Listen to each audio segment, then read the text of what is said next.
Hello everyone, how are you? Let's revise electromagnetic waves और EM waves। तो इसमें हमारा पहला टॉपिक है displacement current. So what is displacement current? देखो, डिस्प्लेसमेंट करंट वो करंट होता है जो इलेक्ट्रिक फील्ड या इलेक्ट्रिक फ्लक्स में चेंज होने की वजह से जनरेट होता है, जिसका फॉर्मूला ये रहा ID is equal to epsilon naught d phi e. D phi e मतलब change in electric flux upon dt, मतलब विद रिस्पेक्ट टू टाइम। तो अगर मैं थोड़ा डिस्प्लेसमेंट करंट को डिस्कस करूं, तो अगर आप दो प्लेट्स को किसी AC सोर्स से जोड़ दोगे तो उस प्लेट्स में धीरे धीरे प्लस एंड माइनस जनरेट हो जाएंगे, जिससे एक पूरा सर्किट बन जाएगा।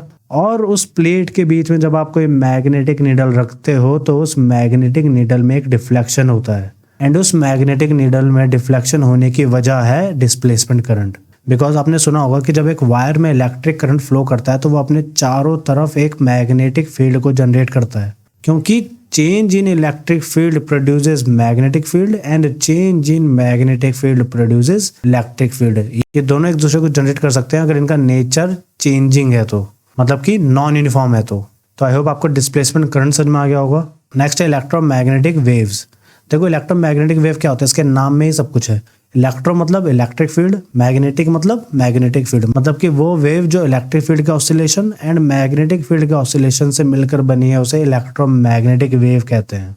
एंड इसका नेचर ट्रांसवर्स होता है। ट्रांसवर्स का मतलब क्या होता है? The direction of electric field and magnetic field are perpendicular to each other and also perpendicular to the direction of propagation. Propagation का मतलब क्या होता है? चलना, जिस डायरेक्शन में वो चल रही है। मतलब ये हुआ कि electric field, magnetic field and direction of propagation तीनों ही आपस में परपेंडिकुलर होते हैं। एंड ये स्पीड ऑफ लाइट से चलती है, जिसका फॉर्मूला ये रहा C is equal to 1/√μ0 epsilon naught. देखो, इसमें μ0 भी आ गया जो मैग्नेटिक फील्ड को शो करता है, और एप्सिलॉन नॉट भी आ गया जो इलेक्ट्रिक फील्ड को शो करता है। नेक्स्ट है कैरेक्टरिस्टिक ऑफ EM वेव्स, जिसमें फर्स्ट पॉइंट है EM waves are produced by accelerating charge. मतलब कि अगर चार्ज मूवमेंट में है, नॉन यूनिफॉर्म वेलोसिटी से चल रहा है, तभी वो जनरेट करेगा EM वेव्स को। अगर चार्ज मूवमेंट तो कर रहा है बट उसकी वेलोसिटी में कोई भी चेंजेस नहीं है, एक कांस्टेंट वेलोसिटी से चल रहा है, तब कोई भी EM वेव्स जनरेट नहीं होगी।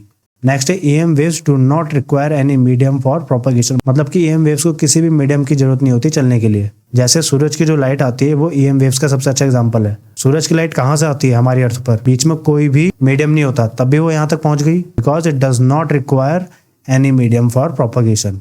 नेक्स्ट मैंने आपको बता ही दिया third point, that it travels with velocity of light. Next point ये है कि vibration of electric field, vibration of magnetic field and direction of propagation तीनों ही आपस में परपेंडिकुलर होते हैं, जो अभी हमने डिस्कस किया था। एंड नेक्स्ट पॉइंट है इसका कि जो इलेक्ट्रोमैग्नेटिक वेव्स एनर्जी को कैरी करती है वो इक्वली डिवाइडेड होती है इलेक्ट्रिक फील्ड में और मैग्नेटिक फील्ड में, क्योंकि बनी ही इन दोनों से है। बट मैं आपसे पूछना चाहता हूँ, do you know what is wave? अगर आपको पता हो तो मुझे बताओ।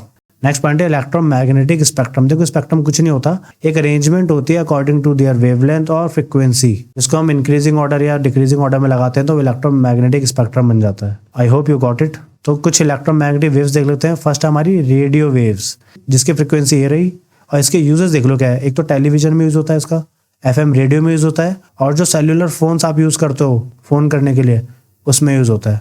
नेक्स्ट है माइक्रोवेव्स। माइक्रोवेव्स की फ्रीक्वेंसी ये रही 1 GHz टू 300 GHz। यूजेस देख लो। फर्स्ट है radar system for navigation, second है कुकिंग पर्पस के लिए, जैसे माइक्रोवेव ओवन इसी के ऊपर बेस्ड है, एंड थर्ड है detecting the speed of cricket ball. मतलब कि हम cricket ball, tennis ball, object की मूवमेंट को डिटेक्ट कर सकते हैं। नेक्स्ट है इंफ्रारेड वेव्स, जिसकी फ्रीक्वेंसी ये रही 3 × 10⁻11 हर्ट्ज टू 4 × 10⁻14 हर्ट्ज तक। यूजेस देख लो। फर्स्ट है शॉर्ट रेंज कम्युनिकेशन में, जैसे टीवी रिमोट में। सेकंड है फिजिकल थेरेपी में, एक थेरेपी होती है जिसमें हमारी मसल टेंशन को रिड्यूस किया जाता है, जिसमें इंफ्रारेड वेव्स यूज होती है। नेक्स्ट है थर्मल इमेजिंग कैमराज में। नेक्स्ट है विजिबल लाइट, जिसकी फ्रीक्वेंसी होती है 4 × 10⁻14 हर्ट्ज टू 8 × 10⁻14 हर्ट्ज तक। इसका यूज होता है लेजर्स में, मूवी स्क्रीन में जो आप सिनेमा हॉल में देखते हो। एंड थर्ड पॉइंट है इलेक्ट्रिक बल्ब या ट्यूबलाइट्स में। नेक्स्ट EM वेव है अल्ट्रावायलेट रेज, इसकी फ्रीक्वेंसी 8 × 10⁻14 टू 5 × 10⁻16 हर्ट्ज तक होती है। फर्स्ट यूज है इसका वाटर को प्यूरिफाई करने में, फूड को प्रिजर्व करने में, एंड लैसिक आई सर्जरी में, एक टाइप की आई सर्जरी होती है। नेक्स्ट है एक्स रेज, फ्रीक्वेंसी होती है 10⁻16 हर्ट्ज टू 3 × 10⁻21 हर्ट्ज तक। यूजेस देख लेते हैं। फर्स्ट यूज है इसका सर्जरी में, जिसमें हम डिटेक्शन ऑफ फ्रैक्चर्स का पता लगाते हैं। नेक्स्ट है इंजीनियरिंग में एंड साइंटिफिक रिसर्च में, तो इसका यूज होता ही है। एंड लास्ट है हमारा गामा रेज, जिसकी फ्रीक्वेंसी होती है 3 × 10⁻18 हर्ट्ज टू 5 × 10⁻22 हर्ट्ज तक। और इसका फर्स्ट यूज है ट्रीटमेंट ऑफ कैंसर में और ट्यूमर में भी इसका यूज होता है। नेक्स्ट है न्यूक्लियर रिएक्शंस में, आपको न्यूक्लियर रिएक्टर के बारे में पता होगा। एंड थर्ड यूज है इसका प्रिजर्वेशन ऑफ फूड स्टफ में। सो आई होप आपने इलेक्ट्रोमैग्नेटिक वेव को रिवाइज किया होगा। तो एग्जाम के प्रिपरेशन करो, अपना और अपने पेरेंट्स का ख्याल रखो एंड बी हैप्पी।